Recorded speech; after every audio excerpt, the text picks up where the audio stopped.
पिछले बार मुकेश सहनी को पीठ में खंजर घोंपा गया था। सीएम का सीट खाली कहाँ है कि कोई सीएम बनेंगे, आप कोई सीएम बनेंगे तब न किसी को डिप्टी सीएम बनाएंगे, यहाँ वैकेंसी नहीं है। माननीय निशांत जी को राजनीति में आना होगा तो वो आएंगे, जब आएंगे तो उनका स्वागत होगा। आप लोग चाह रहे हैं क्या? मैं कहता रहा हूँ जब वो तेजस्वी से मुकाबला होगा, टिक पाएंगे उनके सामने? नहीं, हम काहे किसी से हम तुलना करेंगे भाई। निशांत जी पढ़े लिखे इंजीनियरिंग क्षेत्र के ग्रेजुएट हैं, वीआईटी मेसरा से पास आउट हैं और एक समझदार व्यक्तित्व के मालिक हैं। तो ये पढ़े लिखे व्यक्ति का एक अपना एक अलग अंदाज होता है। आप जिनका नाम ले रहे हैं उनकी शैक्षणिक योग्यता क्या है? देखिए, यह कन्हैया कुमार की पदयात्रा राजद को लालटेन की रोशनी दिखाने के समान है। नमस्कार, स्वागत आपका लाइव बिहार में। मैं हूं आपके साथ है संजीव सिंह। कि इस साल बिहार में विधानसभा का चुनाव होना है और चुनाव को लेकर के देखिए बिहार की राजनीति जो है वो गर्म हो गई है। चाहे मुख्यमंत्री नीतीश कुमार के बेटे निशांत कुमार की राजनीति में एंट्री को लेकर के हो या बात करें कांग्रेस की तरफ से आज जो है कन्हैया कुमार ने जो यात्रा शुरू किया है, पलायन रोको नौकरी दो, यह यात्रा जो है आज पश्चिमी चंपारण के भितिरवा से कांग्रेस नेता कन्हैया कुमार ने शुरुआत किया है। और देखिए अगर तीसरी तरफ बात करें महागठबंधन की, तो महागठबंधन में भी मुकेश सहनी ने बीते दिनों वाल्मीकि नगर से जिस प्रकार से ऐलान किया कि 60 सीटों पर जो है चुनाव लड़ेंगे, उसको लेकर के भी राजनीतिक भूचाल आ गया है। कि तमाम बिंदुओं पर खास बातचीत करेंगे। हमारे साथ बात करने के लिए जेडीयू से प्रवक्ता अरविंद निषाद जी हैं, सीधे जुड़ते हैं, बातचीत करते हैं। सबसे पहले निशांत कुमार की बात करते हैं। कल आप भी थे सीएम हाउस में, क्या सब हुआ निशांत कुमार की राजनीतिक एंट्री को लेकर के? काफी चर्चाएं हो रही कि कल होली के पावन अवसर पर मुख्यमंत्री निवास में माननीय मुख्यमंत्री नीतीश कुमार जी पार्टी के कार्यकर्ताओं से, राज्य के आम लोगों से मुलाकात कर रहे थे और उसी क्रम में माननीय निशांत जी भी वहां पर मौजूद थे, उपस्थित थे और उनसे भी पार्टी के कार्यकर्ताओं ने, राज्य के आम आवाम, राज्य की आम जनता ने भी उनसे मुलाकात किया और उन्होंने भी सभी कार्यकर्ताओं से, सभी पदाधिकारियों से, सभी लोगों से गले मिल कर के, अबीर गुलाल लगा करके मुलाकात किया, होली की शुभकामनाएं दिया और शुभकामनाएं प्राप्त भी किया। तो इस तरह से मुख्यमंत्री निवास में माननीय निशांत जी लोगों से मिले जुले और ये कोई पहली बार नहीं है, पहले भी वो मिलते जुलते रहे हैं। लेकिन पहले कम एक्टिव दिखते थे, अब ज्यादा एक्टिव दिख रहे हैं। और देखिए कुछ लोग कह रहे हैं कि राजनीतिक में एंट्री को लेकर के भी कुछ आप लोग के भी कुछ नेता हैं जिन्होंने निशांत कुमार से कहा, नीतीश कुमार से भी कहा कि उनको लाइए राजनीति में। क्या सही बात है?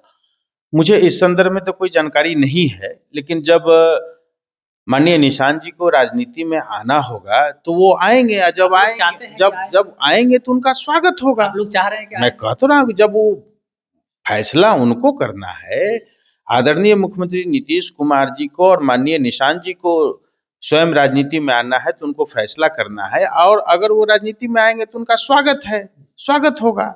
निशांत कुमार की राजनीति में आने से बिहार की राजनीति में कितना असर पड़ेगा? क्योंकि इन दिनों देखते हैं कि तमाम जो पार्टियां काफी एक्टिव है, चुनावी साल भी है। कांग्रेस नेता जो आज है वो भी आज यात्रा शुरू किए हैं कन्हैया कुमार भितिरवा से, पलायन रोको नौकरी दो, यह यात्रा शुरुआत की। देखिए, माननीय निशांत जी पढ़े लिखे गंभीर व्यक्तित्व के मालिक हैं और जिस प्रकार से उनकी एक छवि है गंभीर व्यक्ति के रूप में, सुलझे हुए एक युवा के रूप में, तो राजनीति में अगर आएंगे तो उनका एक अलग पहचान है और उसी पहचान के आधार पर वो आगे बढ़ेंगे और पार्टी में काम करेंगे। लेकिन तब क्या है कि वो राजनीति में आएंगे तब ये सारी बातें होगी। तेजस्वी से मुकाबला होगा, टिक पाएंगे उनके सामने? नहीं, हम काहे किसी से हम तुलना करेंगे भाई। निशांत जी पढ़े लिखे इंजीनियरिंग क्षेत्र के ग्रेजुएट हैं, वीआईटी मेसरा से पास आउट हैं और एक समझदार व्यक्तित्व के मालिक हैं। तो ये पढ़े लिखे व्यक्ति का एक अपना एक अलग अंदाज होता है। आप जिनका नाम ले रहे हैं उनकी शैक्षणिक योग्यता क्या है? ठीक है, संविधान इजाजत देता है प्रत्येक आदमी को राजनीति करने का, लेकिन हमारे निशांत जी एक गंभीर और पढ़े लिखे हैं, समझदार हैं, इंजीनियर हैं, उनका एक अलग पहचान है, अलग कैटेगरी के व्यक्ति हैं। तो इसलिए उनके बारे में सहसा कुछ अंदाज लगा लेना ये कमतर होगा। कन्हैया कुमार की पदयात्रा को कैसे देखते हैं आज से? देखिए, यह कन्हैया कुमार की पदयात्रा राजद को लालटेन जी। की रोशनी दिखाने के समान है। हुँ। राजद को आईना दिखाने के समान है।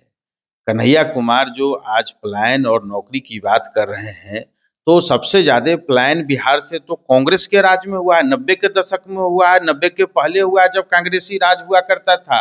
आज इस प्रदेश में सबसे ज़्यादा नौकरी देने वाला हमारा बिहार है और पूरे देश के युवा बिहार में आकर के सरकारी नौकरी के लिए आवेदन करते हैं और यहाँ आकर के नौकरी कर भी रहे हैं। लाखों की संख्या में दूसरे राज्यों के नौजवान यहाँ नौकरी कर रहे हैं। यहाँ अनस्किल्ड लेबर हमारे जो हैं उनको भी राज्य सरकार अपने स्तर से रोजगार दे रही है, मनरेगा के तहत रोजगार दे रही है। मनरेगा में कार्य दिवस 50 लाख आज कार्य दिवस निर्धारित किए गए हैं। यहाँ महिलाओं को जीविका दीदी का ग्रुप बना करके उनको बड़ी संख्या में स्वरोजगार की दिशा में आगे बढ़ने के लिए राज्य सरकार धनराशि उपलब्ध करा रही है। और पलायन की जहाँ तक अगर बात है तो पलायन की परिभाषा क्या है? पलायन की परिभाषा तो यह है कि भाई अगर आप पढ़े लिखे व्यक्ति हैं तो अगर आपको यहाँ से बेहतर अवसर अगर आपको देश के दूसरे हिस्सों में मिलता है तो वहाँ लोग जाते हैं। तो देश के किसी हिस्सों में कोई भी व्यक्ति जाता है तो उसको पलायन नहीं माना जाता है। देश में कहीं भी कोई भी व्यक्ति जाकर के रह सकता है, नौकरी कर सकता है, रोजी रोजगार व्यापार इत्यादि कर सकता है।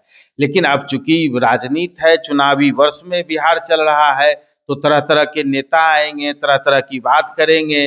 लेकिन कांग्रेस के जमाने में जो बिहार से पलायन हुआ बड़े पैमाने पर, नक्सलियों का आतंक, अपराधियों का आतंक, नेताओं को कांग्रेस राज में मुख्यमंत्री का पदच्युत किया जाना, मुख्यमंत्री अस्थाई नहीं देना, कांग्रेस के 80 से 90 के दरमियान के 10 चीफ मिनिस्टर बिहार में बदले गए। इसका जवाबदेही कौन लेगा? जब अस्थायी सरकार यहाँ हुआ करता था, विकास का कोई काम नहीं होता था, उसी जमाने में बिहार में सबसे ज्यादा पलायन हुआ। आज बिहार सबसे ज्यादा सरकारी नौकरी और रोजगार देने वाला एक राज्य के रूप में स्थापित है। यात्रा को लेकर के कई तरह के सवाल भी खड़े हो रहे हैं कि यात्रा से क्या मैसेज देना चाहते हैं? क्या आरजेडी पर दबाव बनाना चाहते हैं सीटों को लेकर के, अपना जनाधार बढ़ा करके, या सीधे तौर पे आप लोग की जो सरकार है उनको चुनौती दे रहे हैं चुनाव के मद्देनजर? नहीं, वो महागठबंधन में चुनौती प्रस्तुत किया जा रहा है। तेजस्वी यादव को आईना दिखाया जा रहा है और उनको लालटेन दिखाया जा रहा है कि भाई आप लालटेन की रोशनी आप अपनी पार्टी के लिए मत देखिए, हम जो लालटेन की रोशनी दिखाना चाहते हैं पद यात्रा के माध्यम से उसको देखिए। हमारे लिए जो सीट है वो हम जो डिमांड कर रहे हैं सीट का, उस सीट पर विचार कीजिए। इसके लिए वो कांग्रेस पार्टी और कन्हैया कुमार इस तरह की राजनीति कर रहे हैं, पद यात्रा कर रहे हैं। वैसे इस पदयात्रा से बिहार के आम लोगों का कोई लेना देना नहीं है। आज से शुरू हो रहा है। आप जब मीडिया रिपोर्ट्स और तमाम तरह की मीडिया खबरें आएंगी तो पता चल जाएगा कि उस पदयात्रा में कितने लोग शामिल हुए और पदयात्रा से बिहार के लोगों का कितना जुड़ाव हुआ। सीटों की बात आप कर ही रहे हैं महागठबंधन की, तो एक बार मुकेश सहनी की भी बात कर लेते हैं। मुकेश सहनी ने 60 सीटों पर कहा है कि चुनाव लड़ने की हम लोग तैयारी कर रहे हैं। ऐलान एक तरह से कह सकते हैं कि उन्होंने कर दिया है। ऐसे में कांग्रेस भी अपना जनाधार मजबूत कर रहे हैं। 70 सीटों पिछले बार लड़े थे मुकेश सहनी, पिछले बार थे नहीं, इस बार आए हैं। क्या लग रहा है, तालमेल बैठ पाएगा क्या? अब ये महागठबंधन है, सीटों का मारामारी है, कांग्रेस का अलग दांव है, वीआईपी पार्टी का अलग दांव है, अभी उसमें कम्युनिस्ट पार्टियों का अलग दांव होगा। तो सारे लोग वहां सिर्फ फुटअव्वल की स्थिति में है। कौन क्या बोल रहा है, कौन कितना सीट पर दावा कर रहा है, ये तो पहले महागठबंधन में शामिल दलों के नेताओं के बोल विचार, उनके डिमांड्स से ही पता चल रहा है। समन्वय नहीं बन पाएगा। मैं वही कह रहा हूँ कि समन्वय, गठबंधन, ये सब महागठबंधन के विषय का चीज नहीं है। डिप्टी सीएम को लेकर के भी जो है अलग-अलग बयान आ रहे हैं। मुकेश सहनी ने कहा है, उन्होंने जो आखिर में जो राष्ट्रीय कार्यकारिणी की बैठक हुई उसमें जो पारित हुआ तमाम जो बिंदु है, 12 चीज़ों पे, एजेंडों पे मोहर लगा। उसमें से एक ये भी था कि डिप्टी सीएम जो है मुख्यमंत्री तो बन जाएंगे तेजस्वी यादव, लेकिन डिप्टी सीएम की कुर्सी पर जो है मुकेश सहनी बैठेंगे अगर महागठबंधन की सरकार बिहार में बनती है। लेकिन कांग्रेस पार्टी कह रहे हैं कि अगर महागठबंधन की सरकार बनती है तो एक सवर्ण समाज से और एक अल्पसंख्यक समाज से जो है वो डिप्टी सीएम होंगे। डिप्टी सीएम कुर्सी पर भी लड़ाई है। क्या लग रहा है, मुकेश सहनी पिछली बार कहे थे छुरा फूंक दिए थे अंत हाँ, समय में, इस वही बार देखिए, क्या? वही मैं उत्तर दे रहा था जी। कि पिछले बार मुकेश सहनी को पीठ में खंजर घोंपा गया था, इस बार सामने छाती में खंजर घोंपा जाएगा डिप्टी सीएम के नाम पर। एक दूसरी बात, यहाँ सीट सीएम का सीट खाली कहाँ है कि कोई सीएम बनेंगे, आप कोई सीएम बनेंगे तब न किसी को डिप्टी सीएम बनाएंगे, यहाँ वैकेंसी नहीं है। आदरणीय मुख्यमंत्री नीतीश कुमार जी जो बेहतरीन काम के लिए परफॉर्मिंग चीफ मिनिस्टर के रूप में आज जाने जा रहे हैं। चुनावी वर्ष में बिहार चल रहा है, जब 2025 में आम लोक विधानसभा का चुनाव होगा, उसमें भारी बहुमत से एनडीए गठबंधन लीड करेगा और नेता नीतीश कुमार जी पुनः मुख्यमंत्री के पद पर स्थापित होंगे, तो यहाँ सीएम डिप्टी सीएम का कुर्सी खाली है कहाँ? ठीक है, अब स्वाभाविक है कि लीडर है, पार्टी है, नेता है, तो डिमांड करेंगे या जनता में बताने के लिए 60 सीट और डिप्टी सीएम और 12 एजेंडा, ये सब तो कहना ही पड़ता है।